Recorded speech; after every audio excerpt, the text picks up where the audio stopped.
ان اللہ و ملائکتہ یصلون علی النبی یا ایہا الذین آمنوا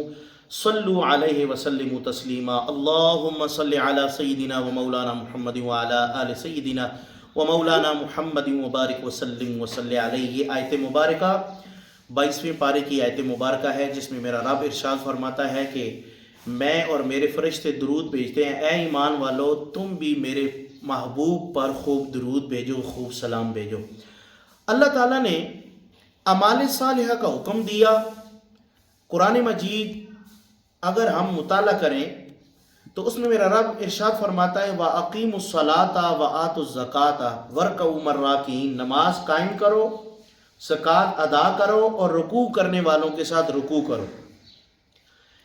اور پھر جب رمضان کے روزوں کی باری آئی تو فرمایا یا ایھا الذین آمنوا کتب علیکم الصیام کما کتب علی الذین من قبلکم لعلکم تتقون، اے ایمان والو میں نے تم پر روزے فرض کیے ہیں جس طرح میں نے تم سے پہلے لوگوں پر فرض کیے تھے۔ جب حج کی باری آئی فرمایا وَلِلَّهِ عَلَى النَّاسِ حِجُّ الْبَيْتِ مَنِ اسْتَطَاعَ إِلَيْهِ سَبِيلًا، میں نے حج صاحب استطاعت پر فرض کیا ہے۔ آپ نے غور کیا کہ میرا رب قرآن مجید کے اندر اعمال صالح کا ذکر کر کے یہ بتا رہا ہے کہ اے ایمان والو نماز تم پڑھو، میں نماز پڑھنے سے پاک ہوں، زکوٰۃ تم ادا کرو، میں زکوٰۃ ادا کرنے سے پاک ہوں، رمضان کے روزے تم رکھو، میں رمضان کے روزے رکھنے سے پاک ہوں۔ لیکن جب درود کی باری آئی تو سب سے پہلے فرمایا ان اللہ و ملائکتہ یصلون علی النبی، کہ میں اور میرے فرشتے نبی دو عالم صلی اللہ علیہ وسلم پر درود بھیجتے ہیں۔ اے ایمان والو یہ کام درود شریف والا یا ایھا الذین آمنوا صلوا علیہ وسلموا تسلیما، تم بھی نبی پاک صلی اللہ علیہ وسلم پر درود بھیجو، سلام بھیجو۔ ہر مسلمان مرد عورت پر، ہر عاقل پر نماز دن میں 5 مرتبہ فرض ہے۔ زکوٰۃ صاحب نصاب کو سال میں 1 مرتبہ نکالنا واجب ہے۔ رمضان کے روزے سال کے اندر 1 مہینہ فرض ہیں۔ صاحب استطاعت پر حج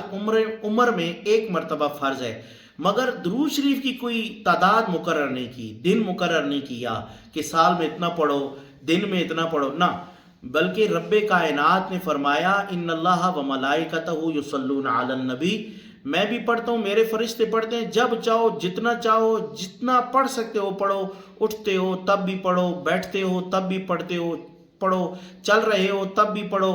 لیٹے ہو تب بھی پڑھو، نماز سے پہلے پڑھو، نماز کے بعد پڑھو۔ درود پڑھنے کا حکم رب کائنات نے مطلقاً ارشاد فرمایا۔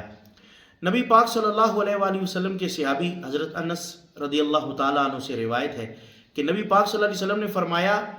میں تم کو بخیلوں کے بارے میں نہ بتاؤں کہ بخیل کون ہے؟ کہا یا رسول اللہ بتائیے۔ تو نبی پاک صلی اللہ علیہ وسلم نے فرمایا من ذکرت عندہ فلم یصلی علیہ، کہ جس کے سامنے میرا نام لیا جائے، میرا ذکر کیا جائے اور وہ مجھ پر درود و سلام نہ پڑھے، درود نہ بھیجے، سب سے بڑا بخیل وہ ہے۔ اور دوسری روایت میں جو سیدنا علی المرتضیٰ شیر خدا رضی اللہ تعالی عنہ سے روایت ہے کہ نبی پاک صلی اللہ علیہ وآلہ وسلم نے فرمایا البخیل الذی من ذکرت عندہ فلم یصلی علیہ، کہ بخیل وہ ہے کہ جس کے سامنے میرا ذکر کیا جائے اور وہ مجھ محمد مصطفیٰ صلی اللہ علیہ وآلہ وسلم پر درود نہ بھیجے۔ درود شریف کی فضیلت اتنی ہے کہ اماں عائشہ صدیقہ رضی اللہ تعالی عنہ سحری کے وقت کپڑا سی رہی تھی کہ اچانک ہاتھ سے سوئی گر گئی۔ نبی پاک صلی اللہ علیہ وآلہ وسلم کی زوجہ محترمہ سوئی تلاش کرتی رہیں مگر اندھیرا تھا، اندھیرے کی وجہ سے سوئی نہ مل سکی۔ اتنے میں نبی دو عالم صلی اللہ علیہ وآلہ وسلم حجرہ عائشہ میں تشریف لائے تو نبی پاک صلی اللہ علیہ وسلم کے چہرے مبارک کی اتنی روشنی تھی، اتنا نور تھا کہ سارا حجرہ مبارک جو ہے وہ روشنی سے چمک اٹھا اور حضرت اماں عائشہ صدیقہ رضی اللہ تعالی عنہا گم ہوئی سوئی مل گئی۔ تو حضرت اماں عائشہ صدیقہ رضی اللہ تعالیٰ عنہ فرماتی ہیں یا رسول اللہ آپ کے چہرے مبارک کی اتنی روشنی ہے، اتنا نور ہے کہ میرے کمرے سے اندھیرا چھٹ گیا، نور ہی نور ہو گیا، روشنی ہی روشنی ہو گئی اور اس روشنی کی وجہ سے میری گم ہوئی سوئی مجھے مل گئی۔ تو نبی پاک صلی اللہ علیہ وسلم نے دیکھے کیا فرمایا، نبی پاک صلی اللہ علیہ وسلم نے فرمایا وَيْلٌ لِمَن لَا يَرَانِي يَوْمَ الْقِيَامَةِ، اے عائشہ ہلاکت ہے اس شخص کے لیے، بد نصیبی ہے اس شخص کے لیے جو قیامت والے دن اس روشنی سے محروم ہو جائے گا۔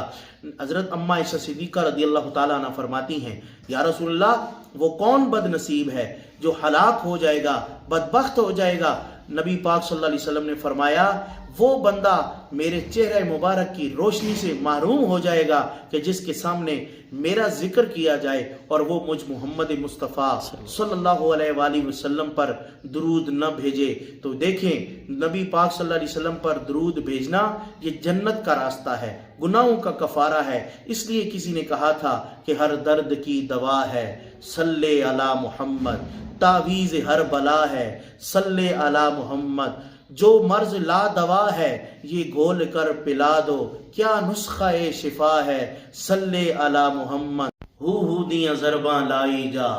جویں مندا یار منائی جا، اے ویلا مڑ مڑ کہندا اے سوہنے تے درود پہنچائی جا، محبوب نو راضی کریا کر تے ستے ہوئے لیکھ جگایا کر، دن رات مدینے والے تے ہر آن درود پہنچایا کر، وما علینا الا البلاغ المبین۔